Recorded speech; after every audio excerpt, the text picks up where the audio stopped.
ஆனது எல்லாம் ஒரு காலம் வந்தாலும் சொன்னவர் ஒரு காலமும் விலகவில்லை.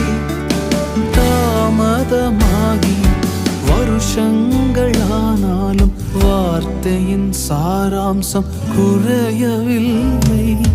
கானானை சேர்ந்ததும் தெரிந்து கொண்டே சுமந்தவர் மேலான கானான் என்று ஒருவனாயிருக்கையில் அழைத்தவரே, ஆயிரமாக்கி மகிழ்பவரே, சொன்னதை பிசகாமல் செய்பவரே, யாவே வைராக்கியம் உடையவரே, ஒருவனாயிருக்கையில் அழைத்தவரே, ஆயிரமாக்கி மகிழ்பவரே, சொன்னதை பிசகாமல் செய்பவரே, யாவே வைராக்கியம் உடையவரே.